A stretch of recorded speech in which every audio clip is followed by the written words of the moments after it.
2 films et 2 énormes ratés.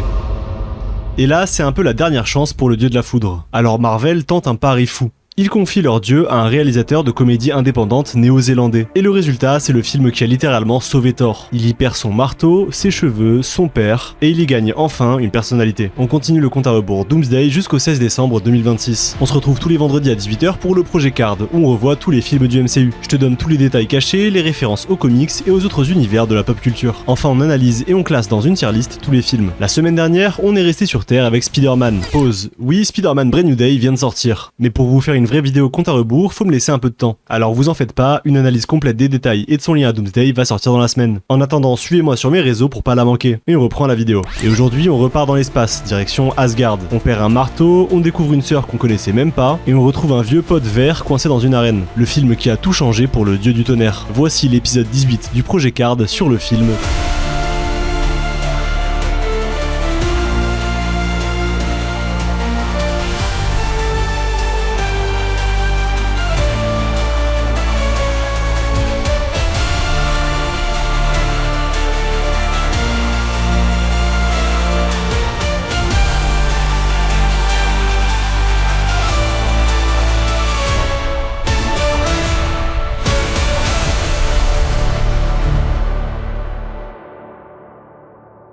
Tout commence à Muspelheim, au royaume de feu. Thor est prisonnier de Surtur, un démon de feu géant au fin fond de l'univers. Surtur lui parle d'une prophétie, le Ragnarok, la destruction totale d'Asgard. Thor se dit qu'il a le temps, il tabasse son armée, récupère la couronne de Surtur et il rentre à la maison. Sauf qu'à Asgard, quelque chose cloche. Odin est mou. Distrait, il regarde tranquillement une pièce de théâtre à la gloire de Loki. Et Thor comprend vite. Sous le masque d'Odin se cache son propre frère qui dirige Asgard en secret depuis des années. Thor force alors son frère à l'emmener retrouver le vrai Odin. Il se retrouve à New York et un certain Doctor Strange s'en mêle. Il les aide et les deux frères retrouvent enfin leur père en Norvège. Mais Odin est mourant et avant de partir, il lâche une bombe. Il a une fille, une première-née, Hela, la déesse de la mort. Il révèle que sa présence empêchait le retour de Hela, mais que dans peu de temps, il mourra et Hela sera libérée. Et il a raison. Quelques minutes passent, Odin s'éteint et Hela débarque aussitôt. Thor essaie de la neutraliser, mais elle rattrape le lyre d'une main, et elle détruit son marteau à main nue, comme on écrase une canette. Thor et Loki tentent de fuir, mais elle les éjecte du Bifrost, et ils s'écrasent sur Sakaar, une planète poubelle au bout du monde. Là-bas, Thor se fait capturer par une chasseuse alcoolique, une ancienne Valkyrie qui le vend au grand maître. Et le grand maître a un petit jeu favori, des combats de gladiateurs. Et le champion en titre, c'est un vieil ami, Hulk.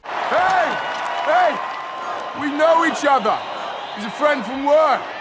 Thor et Hulk finissent par se battre et une force divine naît en Thor, le temps d'un instant. Il surpasse largement la force brute de Hulk, mais ça plaît pas au grand maître. Ce dernier électrocute Thor à distance pour saboter le combat et faire gagner Hulk. Pendant ce temps sur Asgard, Hela prend le trône. Ici, elle est à pleine puissance. C'est de là qu'elle tire tout son pouvoir. Elle massacre l'armée asgardienne et ressuscite ses propres soldats. Et elle compte bien étendre son empire à tout l'univers. Continuer ce qu'elle avait commencé avec son père Odin à l'époque. Thor, lui, doit monter une équipe pour entrer. Il rallie Hulk, la Valkyrie et Loki. Il appelle ça les Revengers. Il s'échappe de Sakaar direction Asgard pour le combat final. Et là, Thor perd un œil, exactement comme son père. Il se fait tabasser par sa sœur et à ce moment-là, il a une vision d'Odin. Il comprend une chose essentielle. Thor n'a pas besoin de son marteau pour être puissant. Son marteau n'est qu'un catalyseur, le catalyseur du pouvoir du dieu Thor. Il libère enfin toute sa puissance sans marteau, juste avec la foudre. Mais Hela est trop forte, impossible de la battre tant qu'Asgard existe. Alors Thor prend une décision folle, provoquer le Ragnarok lui-même. Loki réveille Surtur qui rase Asgard et emporte Hela avec. Le peuple asgardien s'enfuit sur un immense vaisseau.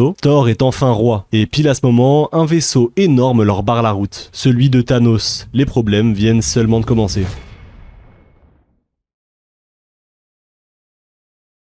Et des détails cachés, ce film en déborde. On commence directement par la scène d'ouverture, une fois Thor rentré à Asgard. Il tombe sur une immense statue dorée de Loki. Sauf que cette statue, c'est Loki lui-même qui l'a fait ériger. Depuis Thor 2, il se fait passer pour son père, et il dirige Asgard en douce. Et il a poussé le vice jusqu'à se sculpter un monument géant à sa propre gloire. D'ailleurs, la pose de la statue, les bras ouverts, c'est exactement celle que Loki reprendra plus tard quand il reviendra jouer les héros. Ce mec adore se mettre en scène jusqu'au bout. Et justement, la mise en scène, parlons-en. Loki / Odin regarde une pièce de théâtre. Une pièce qu'il a commandée, qui romance sa fausse disparition de Thor 2, où il se fait passer pour un héros tragique. Et le casting de cette pièce est rempli de caméos. Le faux Loki, c'est Matt Damon. Le faux Thor, c'est Luke Hemsworth, le vrai grand frère de Chris Hemsworth, qui joue le vrai Thor. Et le faux Odin, c'est Sam Neill, le docteur de Jurassic Park, récemment décédé en juillet de cette année. D'ailleurs, Jeff Goldblum, qui joue le grand maître dans ce film, a lui aussi joué dans Jurassic Park. Mais le clin d'œil va encore plus loin avec Matt Damon, parce que c'est pas la première fois qu'il joue un Loki. En 1999, dans le film Dogma de Kevin Smith, il incarnait déjà un personnage appelé Loki, un ange déchu. Marvel l'a donc casté pour rejouer un Loki 20 ans plus tard. Et si tu tends bien l'oreille, pendant cette pièce, la chorale en fond chante un thème précis.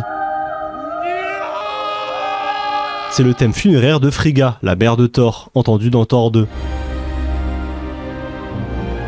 Et pendant qu'on est encore sur cette pièce et sur les deux frères, plusieurs répliques cachent des références que tu vas adorer. À un moment, le faux Loki parle de la fois où il aurait transformé Thor en grenouille.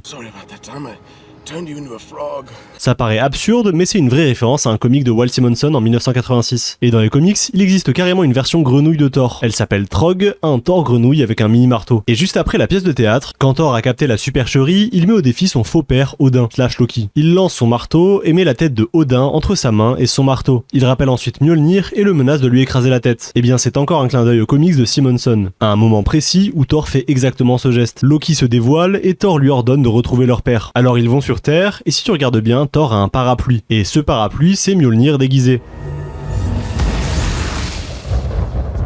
Une référence à l'identité secrète de Thor dans les comics, un humain nommé Donald Blake qui transformait son marteau en parapluie pour passer inaperçu. Sauf que Doctor Strange, lui, voit à travers l'illusion. Normal, c'est un sorcier suprême. Et en parlant de sorcier, il y a un meilleur détail dans cette réplique. Quand les frères cherchent leur père et qu'ils tombent sur la maison de retraite détruite, Thor le reproche à Loki. Et Loki dit qu'il ne peut pas lire l'avenir, c'est pas une sorcière. Et Thor lui répond du tac au tac, alors pourquoi t'es habillé comme une sorcière? Sur le moment c'est juste une vanne, sauf que 2 ans plus tard, Endgame sort. Et les fans comprennent un truc énorme. Dans Endgame, Thor voyage dans le passé et tombe sur sa mère Frigga. Et Frigga, elle, c'est une vraie sorcière. Elle reconnaît immédiatement que ce Thor vient du futur. Et cette réplique de Ragnarok sur les sorcières qui lisent dans le temps, elle prend tout son sens. Un détail glissé bien avant qu'Endgame existe. Et sur cette même séquence terrestre, il y a aussi un petit caméo à repérer. Une passante interpelle Thor et lui dit qu'elle a entendu dire que Jane l'a largué. Et bien, cette passante, c'est une cousine de Chris Hemsworth, un deuxième membre de la famille qui se glisse dans le film discrètement. Est-ce que tu sais ce que représente ce sigle? Ensuite, pour localiser Odin, Strange utilise un cheveu de Thor. Et avec ce cheveu, il forme un symbole précis. Ce symbole, c'est le Triquetra, l'emblème d'Odin. Et une fois que tu l'as repéré, tu le vois partout. Tu le retrouves sur le coffre d'Odin, dans sa salle au trésor, et tu le retrouves aussi gravé sur Mjolnir, le marteau de Thor. Ensuite, direction la Norvège. Odin attend ses fils sur une falaise face à la mer. Mais ce qui est important ici, c'est la façon dont il parle à Loki. Il l'appelle mon fils, malgré toutes ses trahisons, malgré tout ce qu'il a fait. Et Loki fait un rappel à ça dans Infinity War. Il se qualifie lui-même comme fils d'Odin. I, Loki, Prince of Asgard,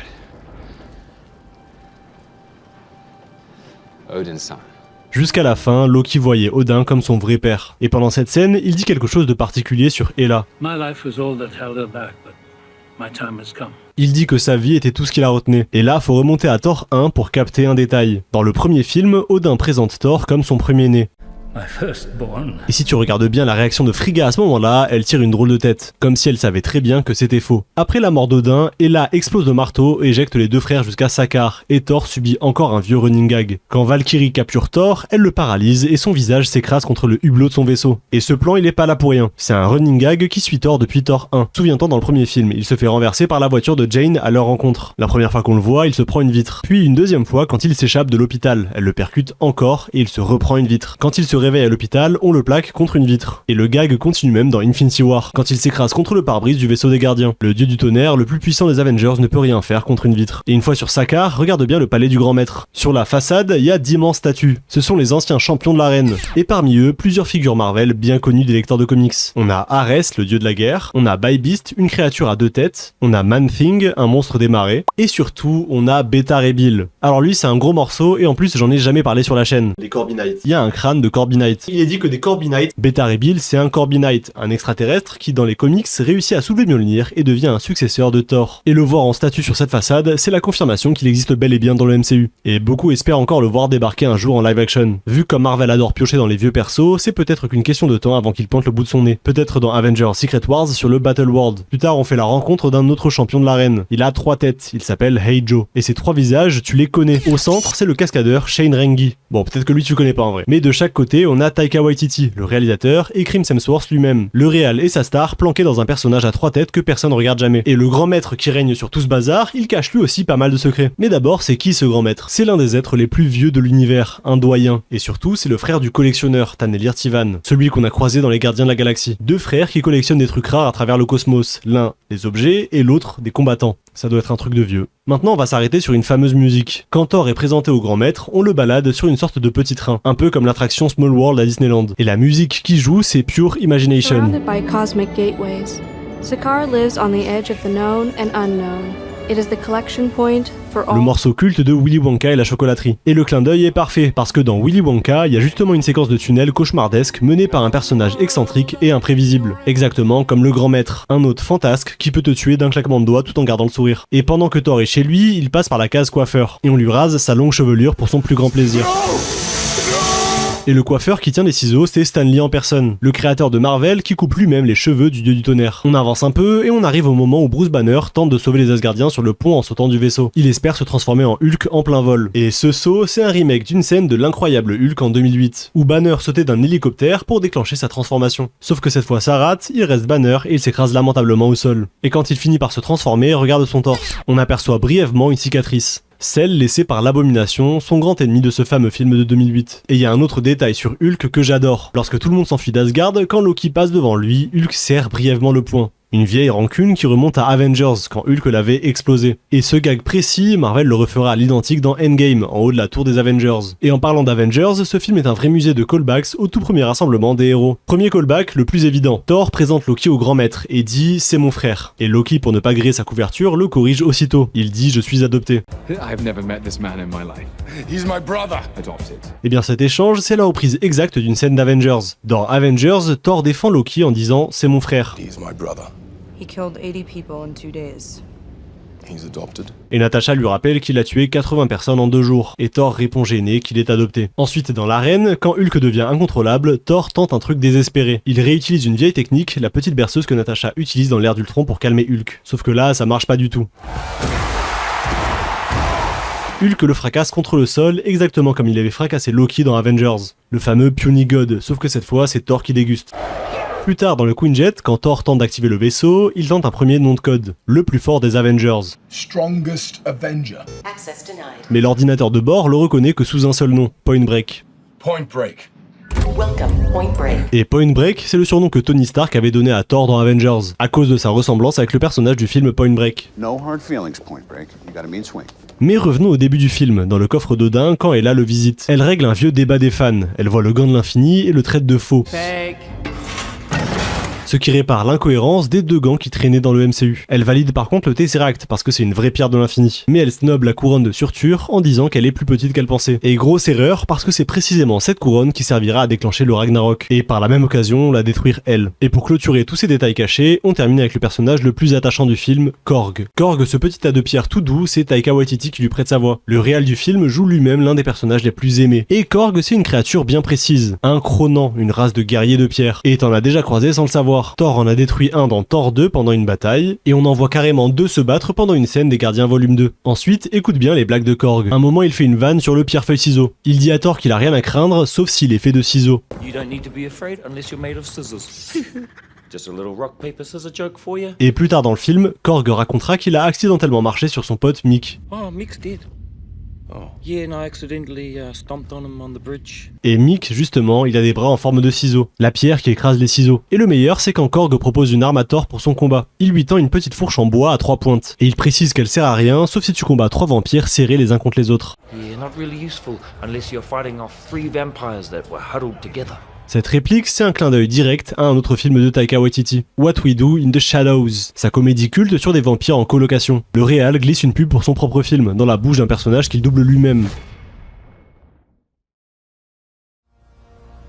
Et maintenant on arrive à la partie qui nous suit depuis le début de la série, le fil rouge Doomsday. Et pour ce film, la connexion est énorme, peut-être l'une des plus fortes de tous les épisodes Card. Premier point, et c'est le plus dingue, Ragnarok et Doomsday, c'est littéralement le même concept. Ragnarok, c'est le nom nordique de l'apocalypse, la fin du monde. Et Doomsday en anglais, c'est le synonyme quasi exact, le jour du jugement, la fin de tout. Ce qui veut dire une chose, Thor est le seul Avenger à avoir déjà vécu la destruction totale de son monde par le feu, avec Surtur. Il a déjà survécu à sa propre apocalypse, et il est sur le point de la revivre, sombre, sur Terre cette fois dans Doomsday. Ça fait de lui le vétéran du groupe, celui qui a déjà connu la fin du monde et qui sait exactement ce que ça coûte. Deuxième point, un parallèle visuel qui fait froid dans le dos. Dans le trailer de Doomsday, il y a ce plan où Doom arrête Stormbreaker à main nue, avec seulement 2 doigts. Et cette image, elle en rappelle une autre. Et là dans Ragnarok, qui stoppe Mjolnir de la même façon sans le moindre effort. La théorie c'est que ce plan va terrifier Thor, parce qu'il va lui rappeler sa sœur, la dernière personne à l'avoir dominé à ce point. Doom deviendrait alors la première menace de ce niveau depuis Hela. Sauf que Doom, lui, a des pouvoirs que Hela n'a jamais eu. Et surtout, Stormbreaker est théoriquement plus puissant que Mjolnir. C'est pas n'importe qui est capable de l'arrêter. Troisième point, sur l'état d'esprit de Thor. Dans le trailer de Doomsday, on voit un Thor aux cheveux courts qui prie son père Odin. Et ça nous renvoie direct à Ragnarok. Parce que c'est le dernier film où Thor pensait autant à Odin. Le look cheveux courts, la prière à Odin, tout pointe vers l'état d'esprit de Ragnarok. Et la dernière fois qu'il a prié Odin, il a eu un très gros boost de pouvoir. Ce qui confirme donc qu'il hériterait probablement de la Odin Force.